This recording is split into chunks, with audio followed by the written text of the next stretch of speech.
오늘 하나님의 말씀은 마태복음 12장 22절에서 37절까지의 말씀입니다. 그때에 귀신 들려 눈 멀고 말 못하는 사람을 데리고 왔거늘 예수께서 고쳐주심에 그 말 못하는 사람이 말하며 보게 된지라. 무리가 다 놀라 이르되 이는 다윗의 자손이 아니냐 하니 바리새인들은 듣고 이르되 이가 귀신의 왕 바알세불을 힘입지 않고는 귀신을 쫓아내지 못하느니라 하거늘 예수께서 그들의 생각을 아시고 이르시되 스스로 분쟁하는 나라마다 황폐하여질 것이요 스스로 분쟁하는 동네나 집마다 서지 못하리라. 만일 사탄이 사탄을 쫓아내면 스스로 분쟁하는 것이니 그리하고야 어떻게 그의 나라가 서겠느냐. 또 내가 바알세불을 힘입어 귀신을 쫓아내면 너희의 아들들은 누구를 힘입어 쫓아내느냐. 그러므로 그들이 너희의 재판관이 되리라. 그러나 내가 하나님의 성령을 힘입어 귀신을 쫓아내는 것이면 하나님의 나라가 이미 너희에게 임하였느니라. 사람이 먼저 강한 자를 결박하지 않고서야 어떻게 그 강한 자의 집에 들어가 그 세간을 강탈하겠느냐. 결박한 후에야 그 집을 강탈하리라. 나와 함께 아니하는 자는 나를 반대하는 자요 나와 함께 모으지 아니하는 자는 해치는 자니라. 그러므로 내가 너희에게 이르노니 사람에 대한 모든 죄와 모독은 사하심을 얻되 성령을 모독하는 것은 사하심을 얻지 못하겠고 또 누구든지 말로 인자를 거역하면 사하심을 얻되 누구든지 말로 성령을 거역하면 이 세상과 오는 세상에서도 사하심을 얻지 못하리라. 나무도 좋고 열매도 좋다 하든지 나무도 좋지 않고 열매도 좋지 않다 하든지 알아. 그 열매로 나무를 아느니라. 독사의 자식들아 너희는 악하니 어떻게 선한 말을 할 수 있느냐. 이는 마음에 가득한 것을 입으로 말함이라. 선한 사람은 그 쌓은 선에서 선한 것을 내고 악한 사람은 그 쌓은 악에서 악한 것을 내느니라.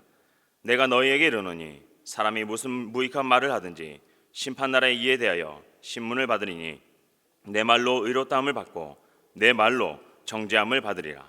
아멘. 성도 여러분 잘 주무셨습니까? 오늘은 이렇게 커튼을 걷어봤습니다. 뒤에 푸른 것도 보이니까 좀 좋을 것 같아서 걷어봤습니다. 저 나름대로 열심히 노력을 하고 있습니다. 마태는 그때라는 말을 많이 사용한 저자입니다. 12장에도 3번이나 그때라는 말을 사용하고 있습니다. 그때가 정확히 언제인가는 알 수 없지만은 그때에 눈 멀고 말 못하는 그러한 장애인을 예수님께로 누군가가 데리고 온 것입니다. 여러분 생각에는 장애인 중에서 가장 불쌍한 장애인은 누구인 것 같습니까? 저는 시각장애인이라고 생각됩니다. 볼 수 없는 것만큼 불편한 것이 없지 않습니까? 제 선교사 한 명이 하루는 길에 서 있었는데 누가 세게 툭 치고 이렇게 지나가는 모양입니다. 그래서 속으로 이 사람은 눈에 보이는 것도 없나 싶어서 슥 쳐다봤더니 시각장애인이었답니다. 여러분 웃고 계십니까? 여하튼 참 미안했다는 말을 하더군요. 본문의 장애인은 귀신 들려 장애인이 되었다고 기록하고 있습니다. 다시 말씀드려서 후천적인 장애인이었다는 것이죠. 왜냐하면 태어나면서부터 귀신에 들린 사람이 어디에 있겠습니까? 선천적 장애인이었다면 그래도 보고 싶다는 욕망은 덜 할 것입니다.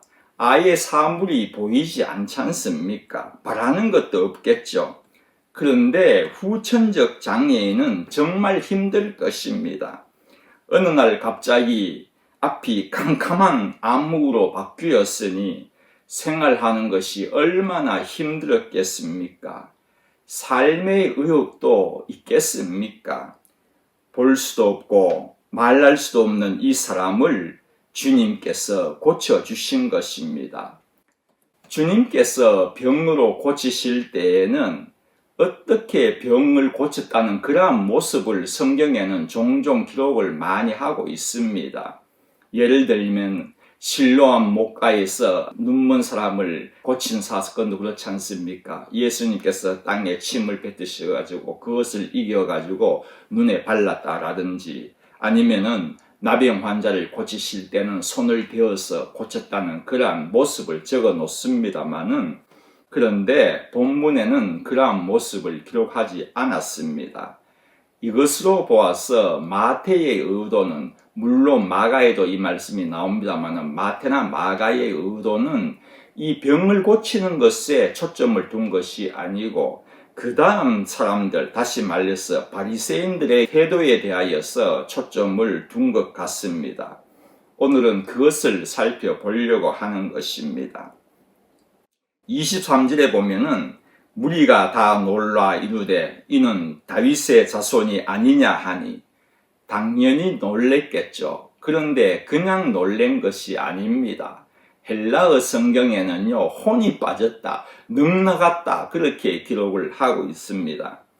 어디 이러한 기적을 본 적이라도 있었겠습니까? 다윗의 자손이 아니냐라는 말은, 다윗의 자손이란 당시에는 메시아를 의미하는 것이었습니다. 그러니까 메시아도 아닌데 무슨 이런 기적이 일어났지라고 그렇게 부정하는 것입니다. 당대 최고의 충격이 아니었겠습니까? 이런 상황에서 당시에 늘 빠지지 않는 부류가 있지 않습니까? 바리새인들입니다. 그냥 있을 수가 없지 않습니까? 24절 보면은 이가 예수님입니다. 귀신의 왕 바알세불을 힘입지 않고는 귀신을 쫓아내지 못하느니라 라고 그렇게 말합니다. 예수님을 귀신 취급한 것입니다. 저는 그들의 이 말에 좀 의아해했습니다. 바리새인이 누구입니까? 종교 지도자들이고 누구보다도 존경을 받고 무엇보다도 율법에 있어서는 정통한 사람이었지 않습니까? 그러한 그들이 귀신의 왕 바알세불이란 것은 마귀의 별칭이겠죠. 귀신을 쫓는 것은 사탄이 하는 일이라고 믿고 있다는 것입니다. 그러니 예수님을 사탄의 졸기로만 생각한 것이었다는 것입니다. 그래서 주님이 그들의 잘못된 생각을 아시고 그것을 비유로 설명하는 장면이 25절에서 30절까지입니다.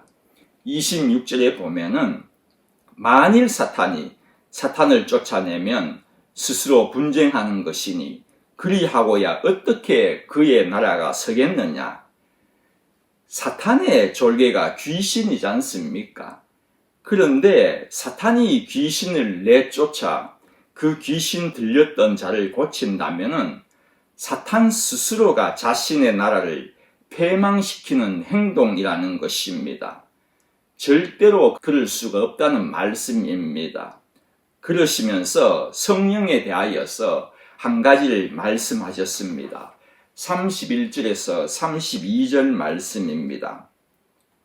그러므로 내가 너희에게 이르노니 사람에 대한 모든 죄와 모독은 사하심을 얻되 성령을 모독하는 것은 사하심을 얻지 못하겠고, 32절 말씀입니다.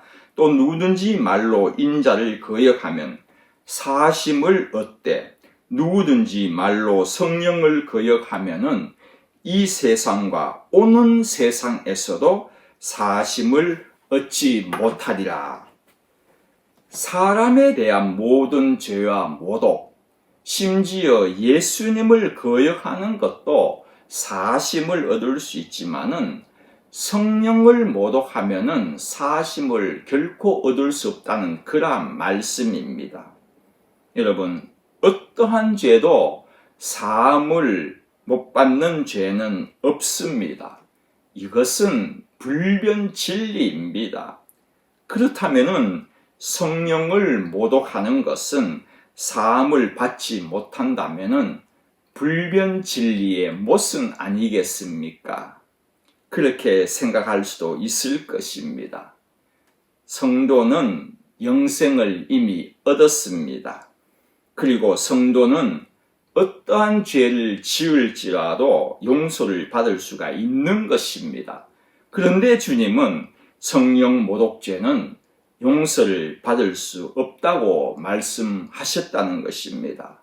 그러니 모순이라고 생각이 되지 않습니까? 하는 말입니다.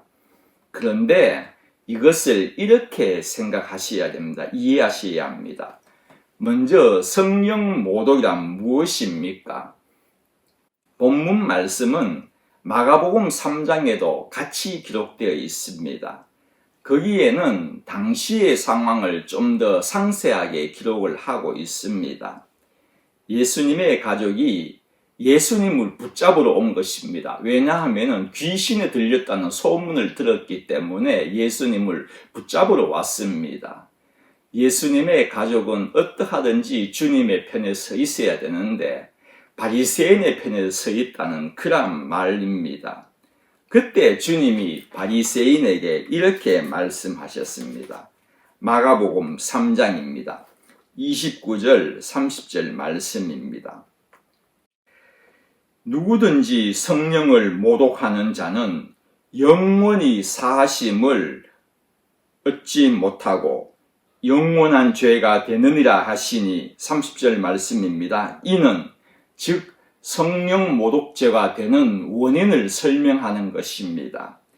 그들이 말하기를 바리새인들이 예수님에 대하여서 말하는 것이죠.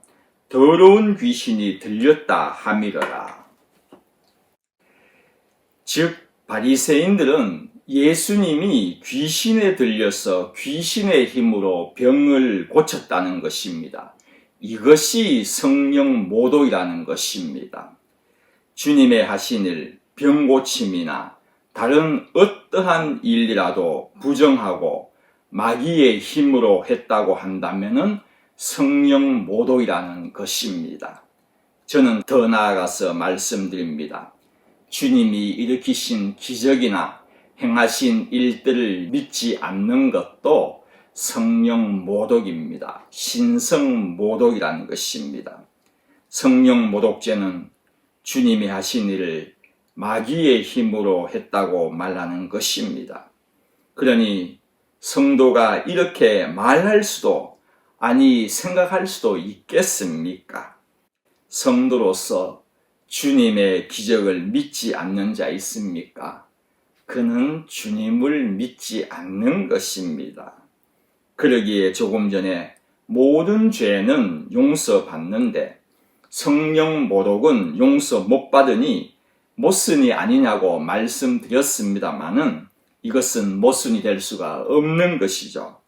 성도는 성령 모독의 죄는 신경 쓸 필요가 없다는 것입니다. 불신자의 몫입니다. 우리의 모든 죄는 용서받는 것이지 않습니까? 주님이 여러 비유로 설명을 하신 후에 34절에는 주님이 강하게 독사의 자식들아 라면서 바리새인들을 책망하셨습니다.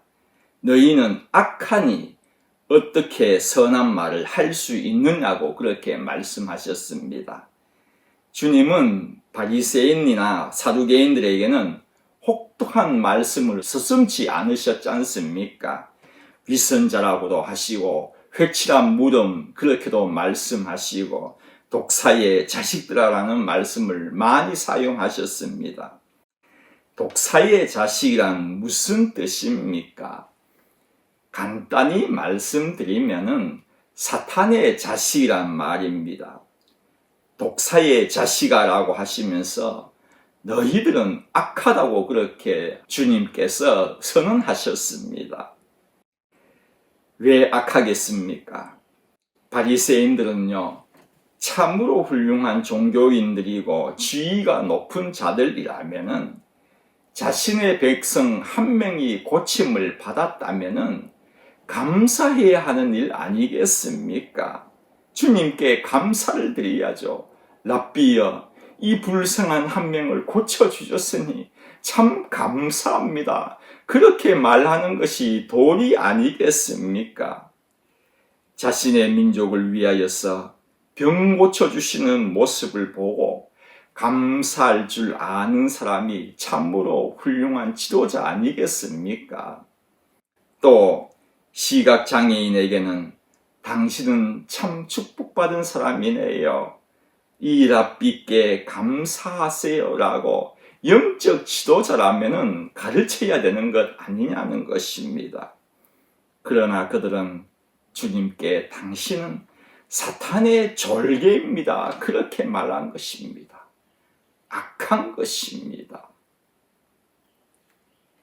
주님은 그들을 악하다고 했습니다. 뭐가 악입니까? 주님께 감사치도 않고 영광도 돌리지 않은 것은 악입니다. 하나님의 일에 방해만 하는 것은 누가 봐도 악입니다. 성도 여러분, 우리는 어떻습니까? 우리는 주님의 일에 방해를 한 적은 없습니까? 하나님께 영광을 돌려야 되는데 내가 가로챈 적은 없습니까? 하나님께 감사를 드려야 하는데 감사를 드리지 않은 적은 없습니까? 마찬가지입니다. 악일 것입니다. 바리새인들은요, 기도도 겨우 3년입니다.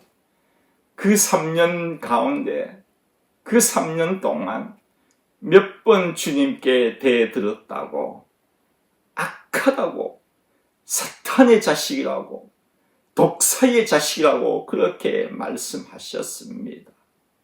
혹독한 평가를 받았지 않습니까? 그런데 우리들은 어떻습니까? 평생 살아가면서 우리 주님께 대든 적이 얼마나 많았습니까? 하나님께 말씀대로 행하지 않은 적이 한두 번이 아니었지 않습니까? 그런데 그들은요, 악하다고 하고 우리들에게는요, 주님께서 독사의 자식이라 말한 적이 있으십니까? 아니, 뱀의 자식이라고라도 말씀하신 적이 있으십니까? 똑같은 잘못을 했지만 독사의 자식이 아니라 하나님의 자녀라고 불러주셨던 것입니다. 똑같은 인생들이지만 한 인생에게는요, 독사의 자식이라 불루어지고 또 다른 한 인생에게는 하나님의 자녀라고 불리워진 것은 하나님의 은혜이지 않습니까? 기도드리겠습니다.